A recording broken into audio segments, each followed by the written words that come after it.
So what is John's excuse whenever he was totally drunk as fuck as the first time he was on? He just didn't think we were going to talk that long. He was like, I was following Dan on how many drinks I could have. Huge mistake. Huge mistake.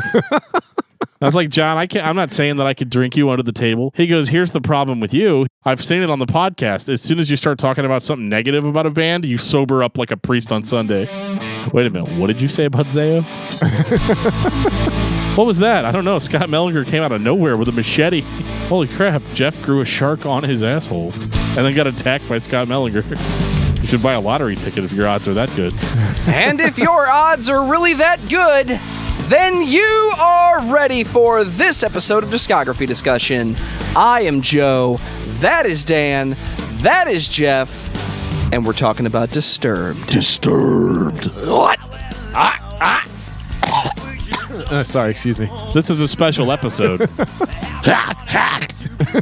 This episode was requested and backed financially by a Mr. Sonny Pooney, who paid $35 towards Discography Discussion being at Rock N Pod Expo 2 in Nashville, Tennessee. We will see Sonny there. We will talk. He'll tell us how much he agreed or disagreed with our review of Disturbed. Oh. But regardless, he's walking out of there with a Discography Discussion hand-painted beer glass. Love you, man, but I'm just forewarning you. Yeah, this may not go the way you think it's going to go. See, this is why Dan doesn't tell me until after the fact. That it's because I didn't realize it was a sponsored episode until now. Because let's just to say I used to be a big fan and I'm not anymore. Well, let's get into that, shall we? Sure, we can go right ahead. But before we do that, we've got a few things we got to get to. We don't have to. I think Joe has to. We're just following the format, bro. But before we start following the format, I'm going to take this time to say thank you to everyone for listening to the podcast. Thank you for listening and for subscribing. If you are not a subscriber, you can find everything Discography Discussion at discussmetal.com.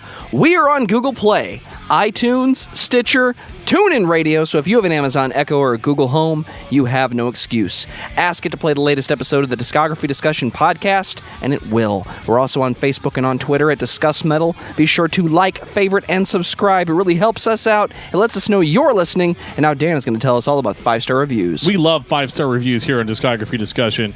If we're your favorite podcast, leave us a 5-star review. If we're not your favorite podcast, I don't know, leave us whatever kind of review you think we deserve. We're not asking for reviews because we get paid a bunch of money every single time you give us a review. If you do want to send us a bunch of money, you can do that too.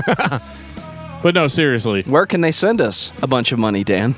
You can send it to patreon.com/discussmetal.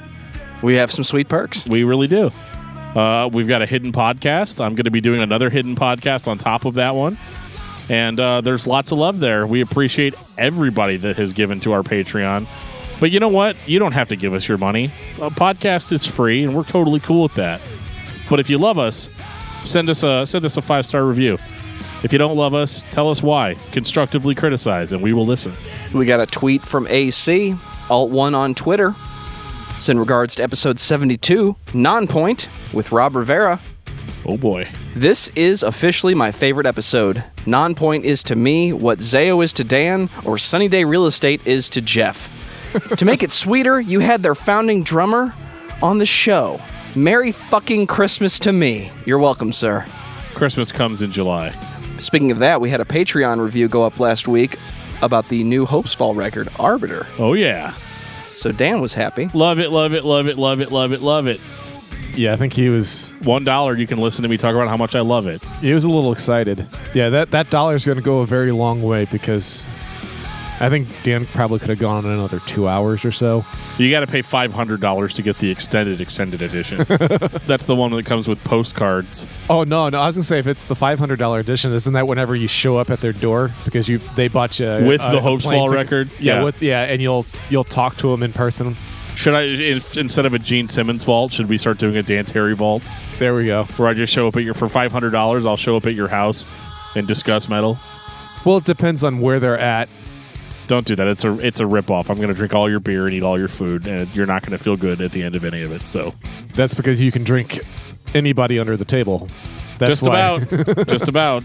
Just ask John Beatty. Yep. Hashtag life goals. God, don't you hate it when people say the word hashtag out loud? Oh, it's the worst. Pound sign. pound sign. So, Dan, tell me about Disturbed. Oh my God, man. Disturbed is the greatest band ever. Did you hear that Sound of Silence cover? Oh my gosh. It sounds better than Simon and Garfunkel. Well, that's the only true, band that's better but than Disturbed is Nickelback. Nickelback. Whoa, sorry. Freudian slip. Disturbed is a band that debuted in 2000, right in the midst of the nu metal scene, with an album called The Sickness, which I think is really what popularized the band and has some of their hottest singles on it that have continued to be hot singles to this day. Yes, agreed. Including wonderful songs like Down with the Sickness. Voices. And Voices, yep. And Stupefy. They can do covers better than most rock bands out there. They absolutely can. And they, even on the first record, there's Shout 2000. Shout 2000, baby. Which is really good. And I'm a Tears for Fears fan, so when I heard this the first time, I was like, yes! I love it. So when's the first time you guys heard Disturbed? 2000. Dracula 2000 soundtrack. Okay, so you heard that unreleased song. Yes, I did. Very nice. That's actually the first time I heard Taproot as well. Man, the Dracula 2000 soundtrack was good. Hey, man, it had System of a Down on it. It had Taproot. It had Slayer, when Slayer was nu metal. Yeah, I heard them the first time on the radio, just our local, like, alt-rock station. And the first song I heard was Stupefy, which was the first single released. And, man, I dug it. Man, catchy hook right off the top. I mean, that song is addictive as fuck. Yeah, it is. Like, just the screams and the fact that it's, like, almost probably the first time anybody heard somebody say fuck on the radio. For years. For years, until they realized that, oh, I think he's actually saying fuck.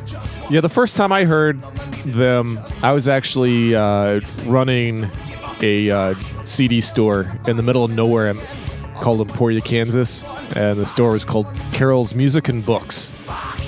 And I got to listen to this a couple weeks before it was actually released. That was kind of one of the perks of the job, is I got to hear stuff, before it was available without having to illegally download it on, like, BearShare. Which would have taken forever back then. Oh my gosh, yes.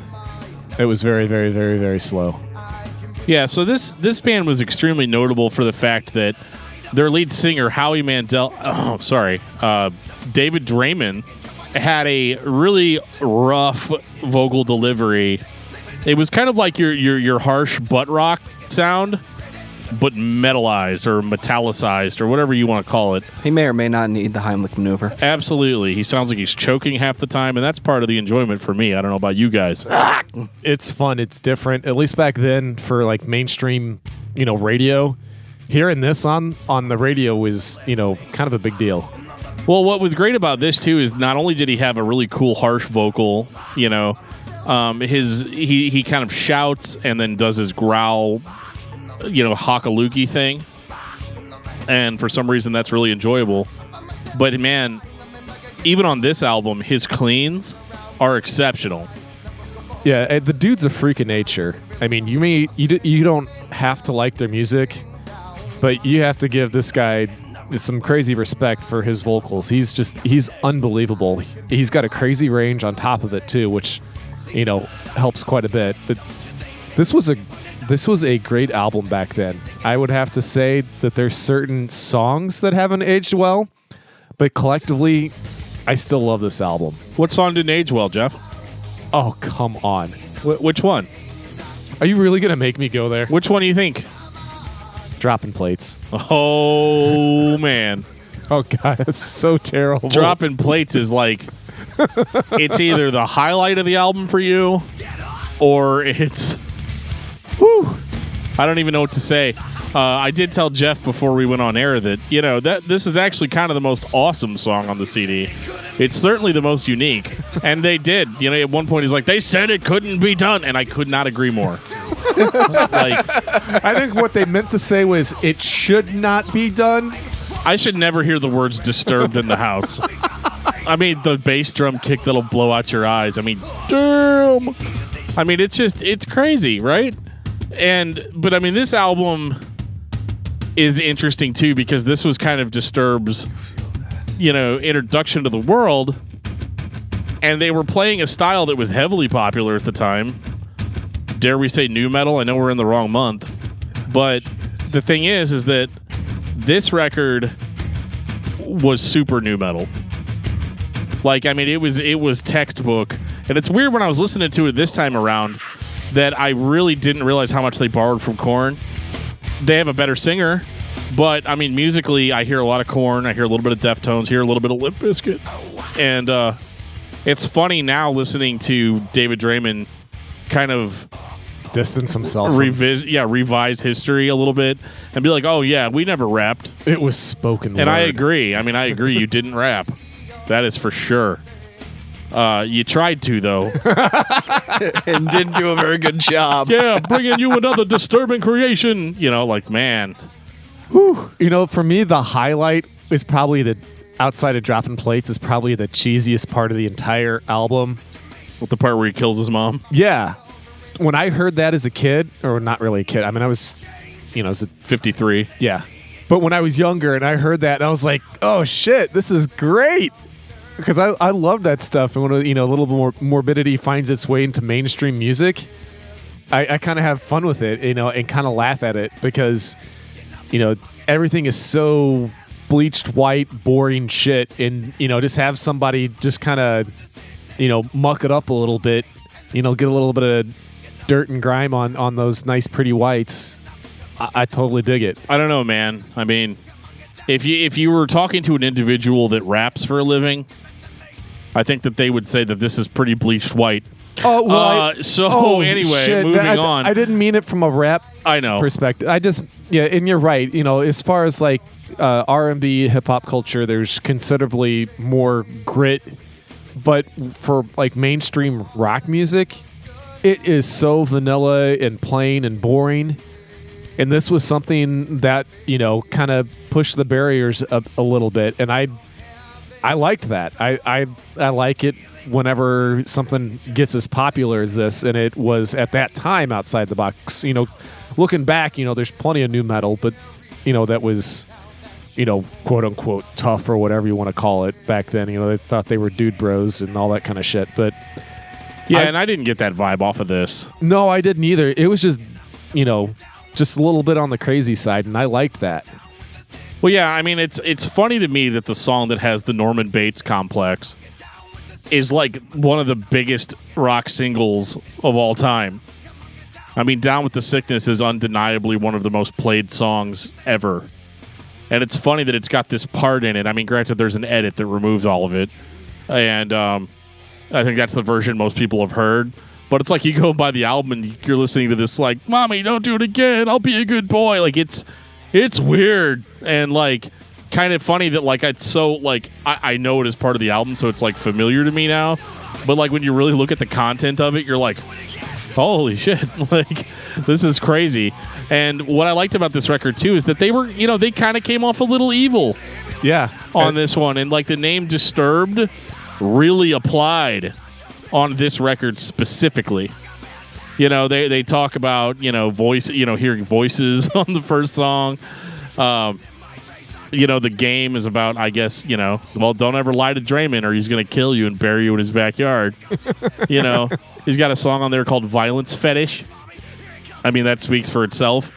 This record is so interesting to me because it is so vastly different. Is it really different, though? Yes. Is it really different, though? From the rest of their discography, yes. Yeah, I think it is. I think this is the only album where they come across like this. So everything that you said about them kind of playing a familiar style, yeah, it was familiar, but I don't think it's nu metal. There is a familiarity in what they're doing, but it's not what a lot of people compare them to, in my opinion. And they will show their colors later. Because when I first heard this band, I liked it. It was fun. It was, like you said, a evil kind of metal rock thing, but not like Static X, where we're just trying to be intense, evil, but we're failing miserably at it. I heard something familiar the first time I heard this band, and I could not figure out what it was. There was a tonality in the delivery. The syncopation in the way they perform was a very Nine Inch Nails influenced thing in the year 2000. But that was all left over from the 80s. How many new wave bands, Geoff, did the syncopated thing? All of them? So I think if you really sit down and listen to Disturbed as a whole, you're going to start to hear more and more classic rock. Spoiler alert, Sound of Silence. You're going to hear 80s. Spoiler alert, Land of Confusion. Shout 2000. Well, there's just a couple of things about The Sickness, though. The band comes off as evil sounding. You know, they do sound very disturbed, like these got some serious issues. And that was one of the most enjoyable parts about it, because this is the kind of music that pisses your parents off.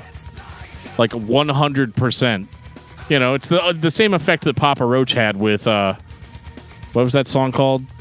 Broken Home? Not Broken Home. Between Angels and Insects? Well, that was a good one, but no, I was thinking the big single. What's it? Last Resort. You know, the Cut My Life Into Pizzas. You know, that song? That's the right lyrics, right? Okay. So, like, that was it. Like, that was, it had the same effect, I think, Down with the Sickness especially.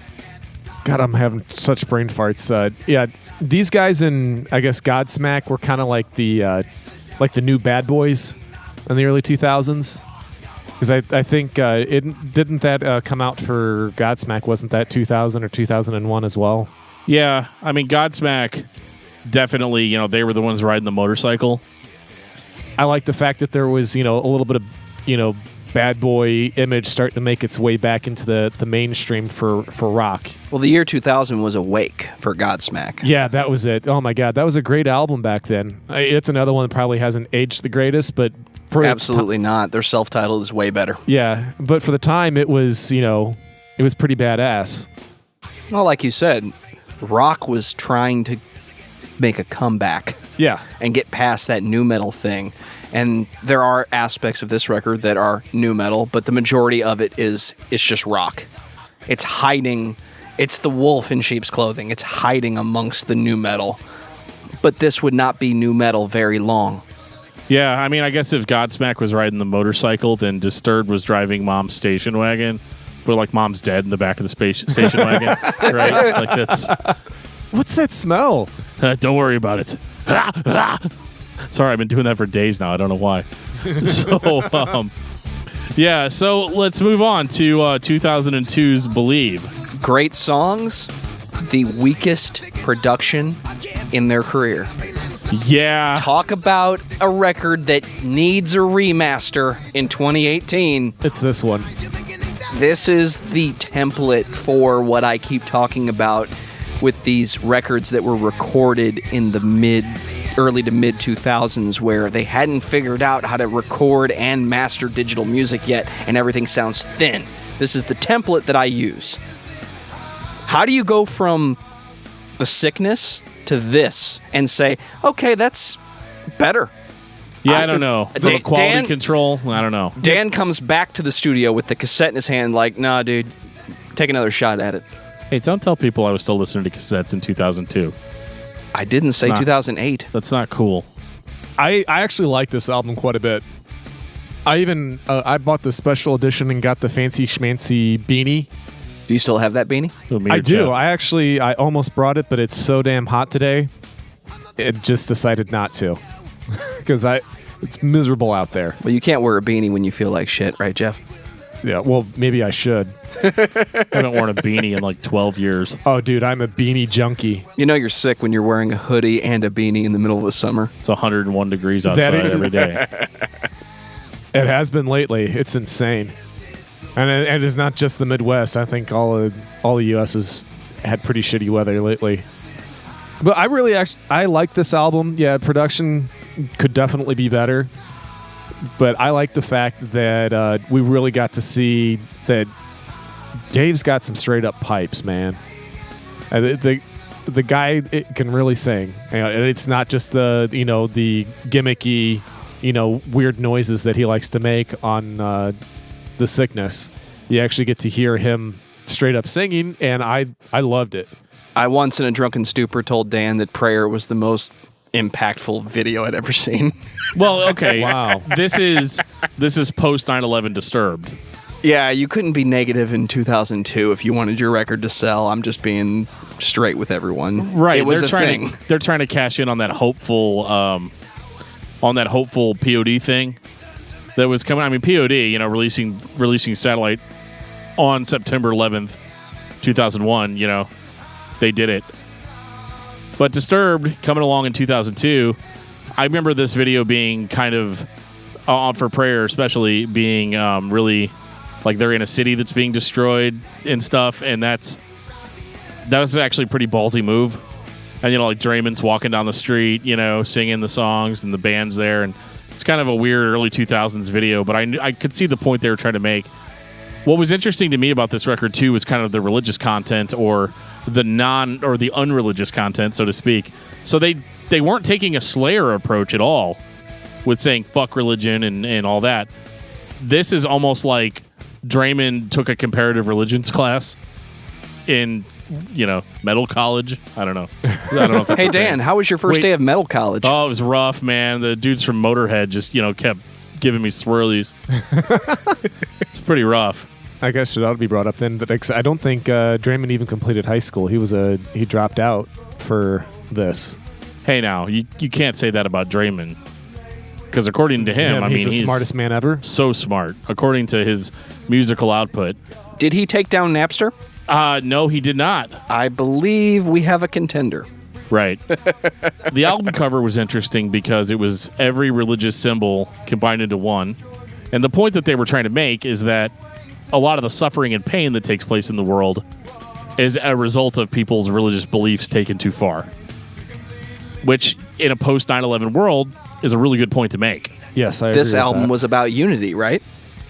It was, to an extent. It was definitely a expand your mind. There's literally a part in the album where he says, "Hey, motherfucker, won't you open up your mind?" Liberate your mind. Oh, liberate your mind. That's right. Yeah. Oh, motherfucker, won't you liberate your mind? Yeah, considering the name of the he says it like song is 400 Liberate. times, but yeah. And that was pretty powerful. To go back to Prayer for a second, though, one of the things that I liked about that record, too, or that song, rather, was his vocal delivery, how he actually made the stuff pretty cool. He would scream it at the end of a line, and it was cool. And at one point, he even bridges it for a second, and it sounds awesome. Like, it is the closest thing you're going to get to extreme metal vocal on a Disturbed album. I used to always say that too. I was like, man, if he screamed like that all the time, he could front a metalcore band or a death metal band or something. Yeah, and all day long too. Yeah, because the crazy thing with him when he's doing it, it's like he's not even trying. Well, he used to try really hard, and I think that there was some actual vocal damage that took place. Oh, really? Yeah, he actually had to have some work done. Oh, And like all great metal singers, he took lessons and learned how to sing properly and found that he could still do that thing that he likes to do and that he's known for. Right. Yeah, he definitely recovered from that, clearly. And I just think it was really interesting how that all played together. And this is a totally different Disturbed. And this is where it started for me, though, feeling that the band was a bit thematically inconsistent. And what I mean by that is that you have the first album. We talked about how they're disturbed, it's evil, it's scary, it's all of these things that your parents don't want you to listen to. And then they released this somewhat positive record right after that, and now they're philosophers, but they're not. Is this the same band that was like, no, mommy, don't do it again, I'll be a good boy? And now we're talking about comparative religion. Well, you can't hold that against them in 2002. Realistically, everybody that was an American band especially were writing positive music. Everybody was doing it. And I don't think it damages them or removes their credibility. In hindsight, would you really want to be the band in 2002 that wasn't putting out a positive record? Don't talk about Power Man 5000 like that.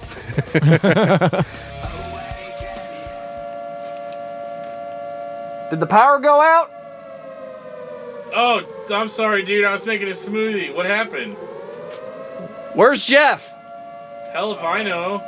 Sorry, guys. I kind of dropped a bomb. Oh, God. Damn it, Geoff. You gotta go. You gotta go. Fuck all. Let's try that again. Discography Discussion will be back momentarily. I think this record was different, and I think it definitely was a huge departure musically, and it was a good direction for the band.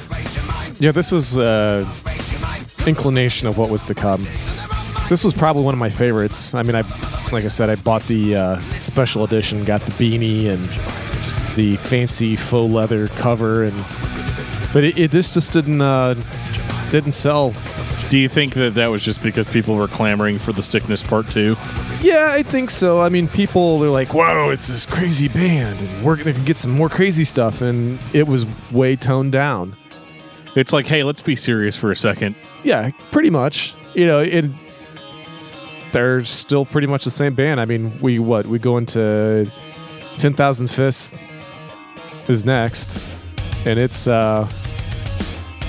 better production quality. I know that'll make Joe happy.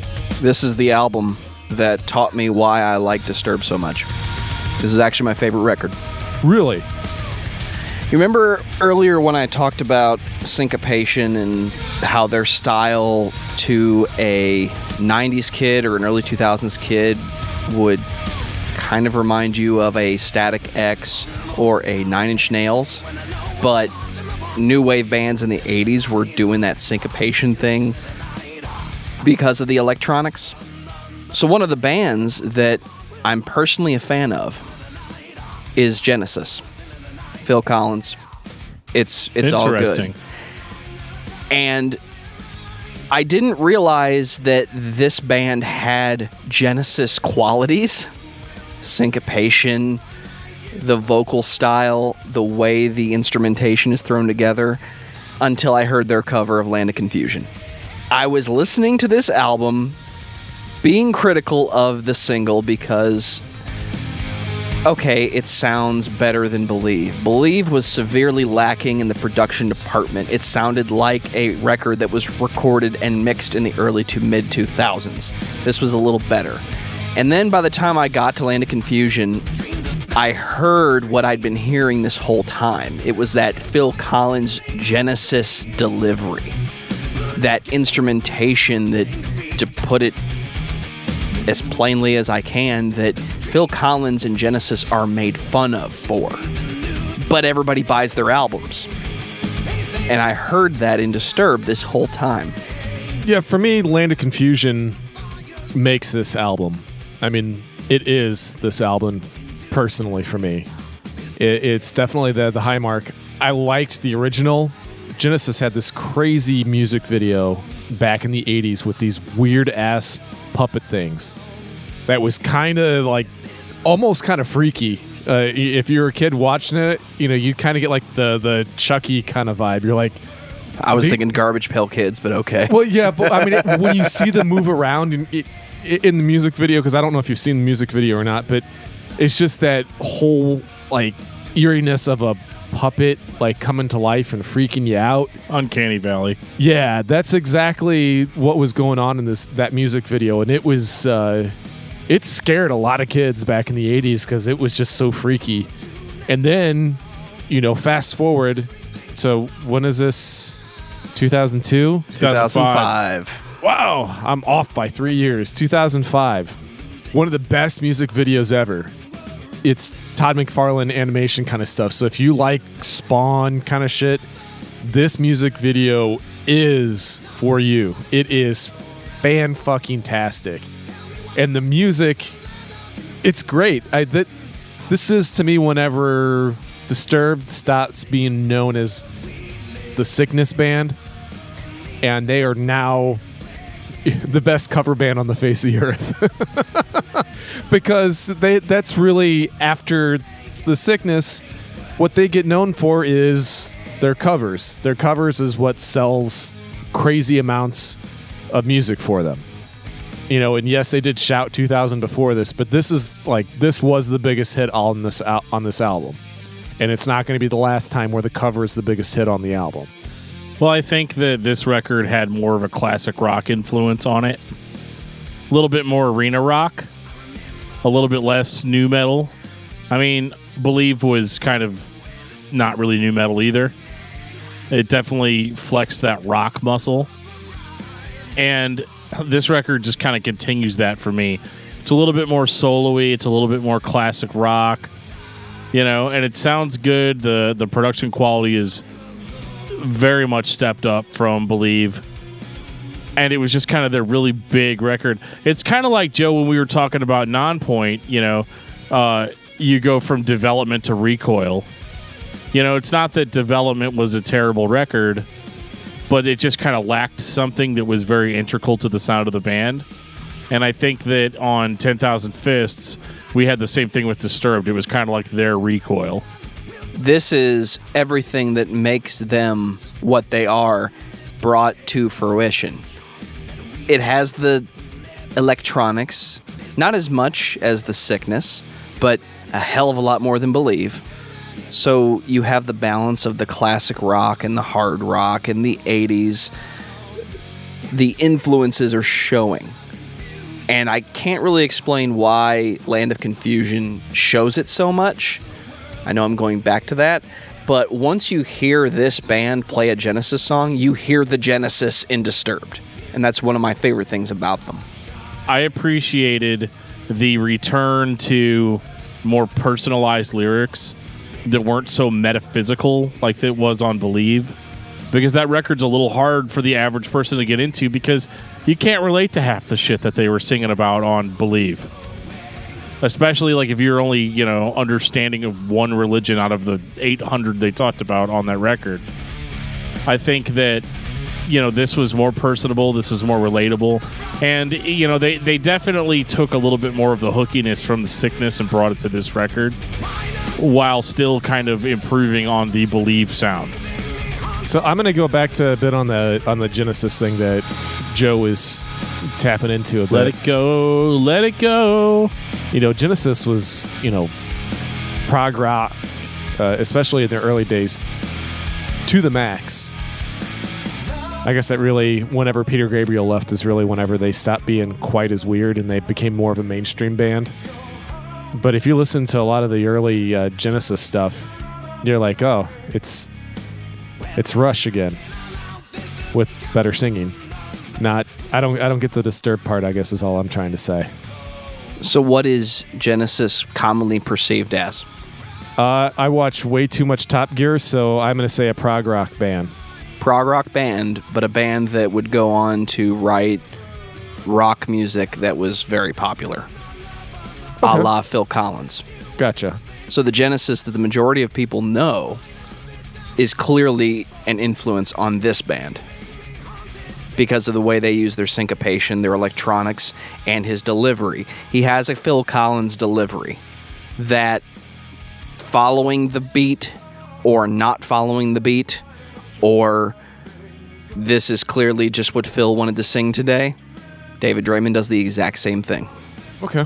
He borrows a lot, but since he has such a unique voice, it really works. Nobody sounds like David Draymond. And I think even though I didn't find this record to be that amazing musically, vocally, it's unparalleled. Dude's got pipes. He just sounds amazing no matter what he does. And he's infectious as all hell. Yeah, I think he could sing you the phone book and people would fucking buy the shit like nobody's business. Disturbed presents The Phone Book 2019. Already got my pre-order in. Comes on 49 vinyl records. And these are actually 480 gram vinyl. Yeah, hold on. 30 seconds on each record. This is not Swallow the Sun. Thank God. Oh my gosh, their new album is like going to be 7 hours long. They were dropping band members like flies because people are like, this is ridiculous. So we'll let Geoff do the Patreon episode on that one alone. Yeah, like 36 hours straight. Right. Moving on to Indestructible. This is 10,000 Fists with more solos.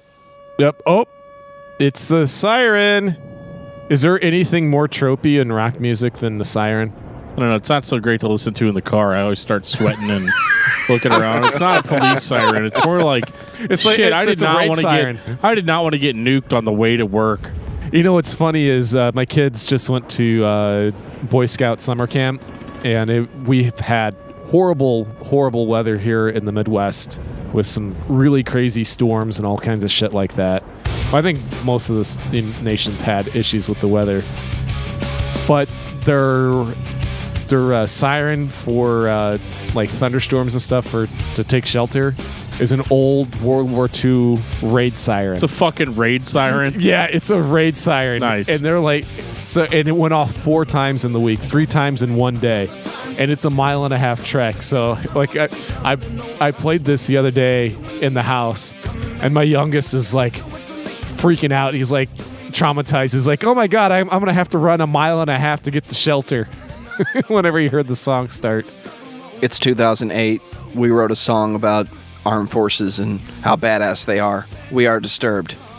Yeah, Thank you. It's not as bad as some of the Avenged Sevenfold stuff that was out at the same time. I mean, You mean everybody? I think Avenged Sevenfold was like everybody else on steroids at the time. Godsmack did one. Yeah. They did a lot, actually. Yeah, so yeah, probably Godsmack and Avenged Sevenfold were the biggest perpetrators of that. But like you said, everybody had to have their own little bit of that. We are unstoppable. We are the armed forces of the United States. That is what this song is about. Yeah, didn't this get used? I mean, I know the Godsmack song got used in... They all got used, Geoff. For commercial... At all times, they all got used. Good Lord. To me, this record is just the last record. Again, with more solos. I mean, Yep. It works out because the last record was pretty good, but there's a certain sense of, same old shit that has to be taken into account here. And I feel like this was just like way so musically safe. And that, is always a complaint from people. I know I'm unpleasable in the sense that if they change, I'm pissed off. If they don't change at all, I'm pissed off. No matter what you do, I'm going to fucking hate you. Good night. And Yeah, you should try working with them. yeah, all right. So it's definitely for me not very much of an improvement on a band that I never really found to be that amazing musically. As I've said, everyone's just here for David Draymond, and he really carries it. But even then, I feel like it's kind of starting to sound a little tired at this point. I like Indestructible. I like Inside the Fire. Inside the Fire, I'd have to do a little research, but I think there was quite a bit of personal reflection for Dave Draymond in this. I know you're more of a lyric guy than I am, Dan. Had you had a chance to look into this one at all? Not really. I just didn't find the music compelling enough to care. I'm not gonna lie. I mean, it's kind of the same old shit with Draymond. At least since Believe, he definitely. There's no songs about killing your mom on this record, which is a huge disappointment, right? But I guess you only kill your mom once, right? Or unless they release a song called Stepmom, the Sickness Part 2. Coming in 2019. But I think that this record is just, it's just kind of boring to me. It's not bad. I think people did like it. And, I mean, obviously Disturbed is still one of the biggest bands in the world, so got to be doing something right. And the thing that they're doing right is having David Draymond on lead vocals. Yeah, and I think, because I think the thing for Inside the Fire, now that I'm had a few seconds to think about it, I think it was actually his girlfriend committed suicide and himself, having to struggle with the aftermath of it when he was a teenager. So, I mean, yeah, it's, that's pretty revealing stuff. Pretty disturbing. Yeah, I mean, he's layering, but he's putting it out there. I mean, I think that's actually a good thing. That's an important thing to talk about, is, that's one of the things that you never want to have to find out about somebody you care about, is that they took their own life. That's a pretty rough thing to go through. So him putting himself out there and talking about it, especially with the stage that they have, because they're at this time pretty much the biggest rock band on the face of the earth. I think that's pretty cool. Sorry, Metallica. At this point in time, yeah, I mean, it's been a passing of the torch. I mean, it's Metallica, Dave Matthews Band, and Disturbed. All of them have had 5 albums in a row that debuted at number 1. I mean, kind of mind-blowing to to put Disturbed in, the same breath as those other two bands, considering the millions upon millions of albums that Metallica and Dave Matthews Band has sold. So it's safe, though, and that's the thing that bugs me about it, is that it's so safe. And yeah, it's going to sell tons of albums. I think that's fine. And I know the band doesn't give a shit what I think, but I felt like The Sickness and even Believe to a certain extent were kind of urgent and relevant, and I don't see the relevancy in this. The relevancy is the dollar signs. I mean, that's really what it is. I mean, they are now carrying the commercial torch for rock/metal music. I mean, that is their job. So they have to put something out there that's going to have to appeal to the masses. I think they do a good job of that.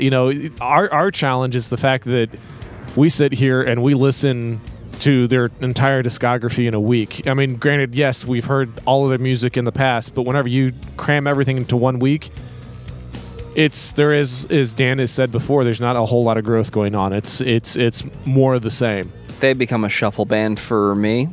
I like Disturbed. I do too. I mentioned the aspects of the band that I really like, but now it's more of the same. This is just the last album with more solos, and if it comes on, I'm going to listen to it, but if it doesn't come on, I'm not going to notice. Yeah, you're not crushed if you're missing out on it. And that's probably part of my challenge too, is I'm not a big fan of shuffle bands. And that's exactly what Disturbed can be at times, is, you're not sure which song was on which album because there's a lot of similarities going on. And I'm one of those guys that likes to listen, cover to cover. And outside of the first couple albums, I have a hard time doing that with Disturbed. Well, and then you get into Asylum, which is kind of more of the same. A little bit more electronic elements there, but I don't know. Like, I feel like they were trying to experiment on this album, but they're still Disturbed, so they have to, release those songs. You got to have some on there. You've got to have, the dirty, clean chorus and the super smooth, clean chorus. Is David Draymond singing? Yep, yes, so we're here. So Are the drums syncopated? Well, all drums are supposed to be syncopated, Joe. Is the guitarist playing that rhythm that he plays on every album? Yeah, but isn't that the bass player's job? So it's Disturbed is what you're saying? Yes. I approve. It's good. It's just not amazing. It's maybe I'm holding it to way too high of a standard, but it's more of the same shit. And I'm going to sit here and be a hypocrite and say that's okay when Slayer does it, or Napalm Death does it, or Cannibal Corpse does it. Zayo. And Zayo doesn't do it.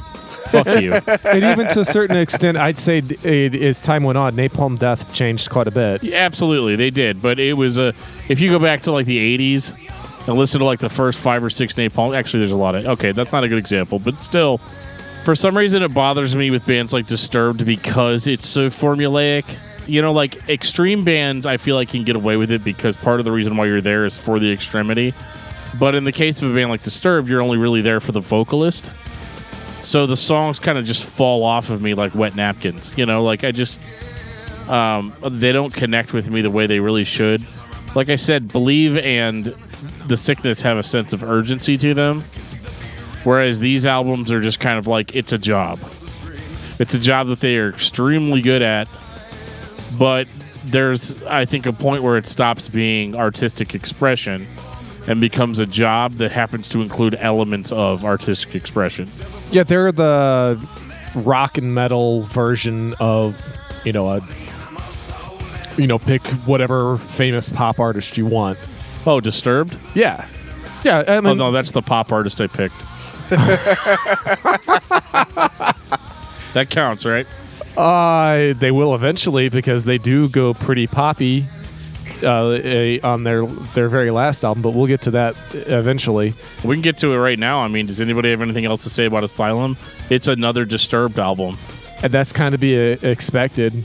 It's hard to do it all at once. Yeah, and that's kind of what I was trying to explain earlier. It's just we may have a different perspective than somebody who's, heard an album and then they wait 3 years and then the next Disturbed album comes out and they're like, yes, I finally get to hear something new from Disturbed, and you're like, well, I like their style, so I want more of that style, and that's what you get. I want to meet that person. I want that person to leave a comment on this podcast and tell me what we're missing, because what I'm hearing and have always heard is it's another Disturbed album. Dude, I really want somebody named like Disturbed Fan 666 to send us an email. Like, that would absolutely make my week. You are all wrong. Oh, Hey. shit, man, I'm sorry. 19 paragraphs of why we're wrong. I want it right now on my desk. It's late. I want it right now. There is no justification for it. I'm telling you, There is no desk. If we were a more mainstream podcast instead of a pretty hardcore metal podcast, I think we'd have a different perspective on them. It's just not our daily listens is like metalcore, grindcore, melodic death metal, stuff like that. So this is not what we, even though this is considerably more popular than music than what we generally listen to, it's not what we listen to. So whenever we're cramming it in a week, we're like, wow, we just heard more of the same, and then more of the same, more of the same. It's not that we're trying to purposely shit on them. We did the same thing with Iced Earth. I loved Iced Earth, but when I listened to 8 albums, well, shit, I think they had 13 albums, but anyway. They had like 400 albums. Yeah, I mean, they had a lot. I think all about the same thing. Yeah, it was all very similar, and then I didn't realize how much they all sounded the same because I've been listening to Iced Earth for 20 years. And so it's all, spread out. But then when I listen to it all in 1 week, I'm like, God, this is a bunch of the same shit. And that's exactly where we're at with Disturbed. It doesn't mean that it's bad, because I still fucking love Iced Earth. I still love listening to Dave Draymond. It's just, it's hard to take it all in 1 week. That's all. Like Joe said, shuffle band. Yeah. Nothing wrong with it, but that is what it is. So when we move into Immortalized, what did the band do exactly to reinvent the wheel on this one? So we're ready for this now? Oh, yeah. Yeah. Okay. Track 1, Eye of the Storm. Oh, that's not right. Oh, sorry, guys. That's Blindside. Let me try that again. Okay. That's Bullet for My Valentine. Let me try this again. Okay, track 1. What the hell? Eye of the Storm. Wrong. Wait, is that Godsmack? I'm not doing good here on my Geoff. What the hell? Is that Godsmack? Okay, let me get this right. Eye of the Storm. No. Kill Switch Engage. Damn it. The hell is with this song title? 2015, Immortalized. Oh, good. Oh, some noodly shit. Yay, noodly shit. I bet this is going to be like the heaviest fucking record we've ever heard from Disturbed. So The Sickness. Right. So it's going to be like The Sickness again, right? Well, I'll tell you this much. It's the heaviest Disturbed album my mom's ever heard. Oh, damn. Your mom's heard Disturbed. Yes, she has. Well, I mean, the first actual song hits with intended aggression. I say intended because, like, all the balls are taken out of it. Yeah, this is the arena rock version of that. Yep, and it should be arena rock at this point. If it's not, there's something wrong with everyone. I mean, yeah, it's the same rhythmic delivery, the cleans, the dirty cleans. Was there any on this record? I don't know if there was. It's in there. It's probably in there. It's just not a focal point anymore. He should have done that on The Sound of Silence. That would have freaked people out. Yeah. Well, speaking of Sound of Silence, go right to the cover song. Yeah, right to the cover song, because that's who they are now. They are a cover band. They are the most popular cover band in the entire fucking world, but in my opinion, they are a cover band because that's what everybody knows them as now. The Sound of Silence just transcended anything and everything that they've ever done before. When this came out, it was all over the radio. And no, I'm not talking about, alt and rock and heavy metal radio. I'm talking about top 40 pop radio. I get in the car and that's all my wife listens to. This song was always fucking on. The Sound of Silence all the time. My mom heard it and she goes, "Oh, I love this cover. He has such a beautiful voice." I'm like, my mom's fucking heard Disturbed and loves it. Did you tell her that he wrote a song about killing his mom? Like 18 years ago? No, but I just brush over that. I probably should have because... I don't think that makes them a cover band, though, Geoff. I mean, I know they're not a cover band. I know they do more than that, but that's what they're known for now. Outside of The Sickness, their big hits, for the most part, are the cover songs. So is Johnny Cash a cover artist because he played Hurt? No, he's Johnny Cash. Yeah, but I will never compare Disturbed to Johnny Cash. Ever. The point I'm making is just because Disturbed can play other people's music very well and interesting doesn't make them a cover band. Granted, the majority of their music at this point is shuffle fodder. There's nothing wrong with that, though. The standouts are the cover songs, though. They do amazing jobs of them. I don't mean it as a negative. I think their covers are fucking awesome. It's the best. They do it better than anybody else. And I mean that in a positive form, because there's plenty of times where you hear people do covers in flames. Oh, there's my trigger word. Yeah, because I only mentioned that one because Land of Confusion, that was also done by In Flames, and it was horrible. And Disturbed just destroyed it. It was so good, and so is the Sound of Silence. It came out 10 years before the In Flames one. But it's just saying. No, it didn't. They came out like the same year. Yeah, it was about the same time. No, you're right. I don't know where I got that from. Sorry. But yeah, I understand. I don't want to downplay everything else they're doing. I'm trying to hype on how good that they are doing covers. I guess because old people like covers. Yeah, old people like covers. I mean, I'm a new wave guy, so whenever I hear somebody actually do a decent version of a new wave song, I'm checking it out.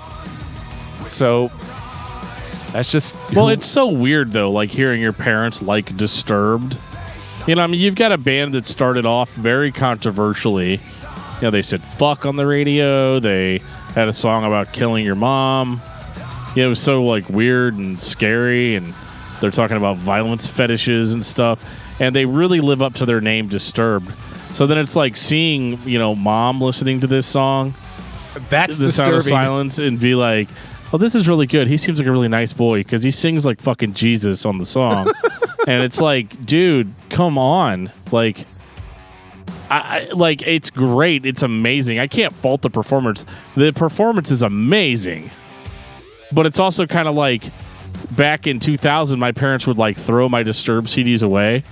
And now they might actually buy a Disturbed song on whatever play. It's like seeing your mom show up on Facebook or Instagram or something. It's just, it doesn't make sense. It's weird that 18 years later, they've gotten to a point now where your $10 isn't good enough. Now they want your mom's $10 too. All right, I'm going to take that a step further even. My mom shared the acoustic version that it's already acoustic, but he did a late night I forget which late night show it was, but my mom shared the performance on Facebook, and I'm like, how? It's disturbing. Yeah, exactly. That's the disturbing thing. And so they're still disturbing, but they're doing it in a sneaky way. Sometimes that's scarier than what's being completely overt. But what is your guys' take on releasing a cover song as a single? I fucking love it. I think it's great. It's very classy. You think it's classy? It's classy in the sense that it's very classic. There was a time where all music on the radio was an interpretation of a song somebody else wrote.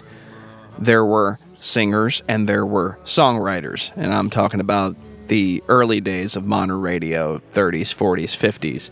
There would be 5 different people who sang the same song 5 different ways. That's why they were called standards. Then we got to this point where we had singer-songwriters, which were people that sang their own music that they had written. But historically, songs have been performed by multiple people. There's nothing wrong with releasing a song that someone else wrote and gaining popularity or listenership from that. It's the safe move from the record label standpoint, because here's that familiar song that everybody knows, and we're going to build a fan base around it. We're going to sell thousands of records, and you're going to sell merchandise and tickets to your show. I think we got to this point somewhere in the 70s or 80s where we decided that the only person that could perform a song is the person that wrote it, and that's just not practical. Did it happen again? I'm sorry, guys. I just couldn't hold it. Damn it, Geoff. Are we ever going to finish this fucking episode? Well, there's nothing left in me. I hope so. Well, after all that shit, Geoff, final thoughts on Disturbed. Best cover band ever. And Dave Draymond's got some good pipes. But yeah, I mean, I'm glad that they're bringing hard rock and sort of metal-ish to the masses. I mean, I do like that. It's just not it's not my general cup of tea. It's not my first pick whenever I go and want to put something in. Dan, what about you? Well, the first two albums were cool. Everything else is fine. I mean, there's nothing technically wrong with it, but I don't know. I just kind of lost interest, somewhere in the middle of the third album, 10,000 Fist. I just was like, whatever this band was doing for me that I thought was really cool and original, they're kind of like, I don't know. I'm good. I've had my fill of it. I think Disturbed is entertaining as hell. I enjoy listening to it, but they are a playlist band. I can sit down, press shuffle, and listen until I want to hear something else, and whatever song comes on, I'm going to be entertained. I don't think Disturbed is necessary. I don't think a band like them has to exist, but I think music today would be a little different if they weren't as popular as they are. And everybody needs to go listen. Fair enough. Geoff, what's your album of the week? Oh, Vice Regalia by the Mire. Who? The Mire. Dude, I'm telling you, it's good. Dan, what about you? You really gonna ask me that? You guys are gonna sit here and ask me that? I'm going to take a guess and say Arbiter by Hopesfall. You might be 100% correct. And for $1 on Patreon, you all can hear our outstanding review of that record. For me, I've been listening to Nonpoint, Recoil. After talking to Rob Rivera, can't get enough of it. Yeah, I kind of missed that episode. Sorry, guys, I wasn't there. I kind of had to take a family member to the hospital. It was fun. The driving or the transporting? The staying there to 2 a.m. fun. It was, I just, it's kind of old hat at this point, unfortunately, but yeah, it's never fun taking anybody to the hospital. Well, that's all right. We had Rob come in and fill your shoes. Yeah, and I'm sure he did a more than adequate job. It's not like my shoes are very hard to fill. Definitely more than adequate. Damn. So apparently Rob's got a new gig. He is now the co-host of Discography Discussion. I love you guys, but I'm out. Don't make promises you can't keep. No, I'm just kidding. And on that note, this has been episode 74 of Discography Discussion. Thank you for listening. You can like us on Facebook and follow us on Twitter at discussmetal. Subscribe to our podcast everywhere you listen to podcasts, including Google Play, iTunes, and Stitcher. Visit discussmetal.com for all things discography discussion, and please send questions and comments to danandjoeshow@gmail.com. If you are not a patron, you can become one at patreon.com/discussmetal. We have some sweet perks. Give me your money. Right now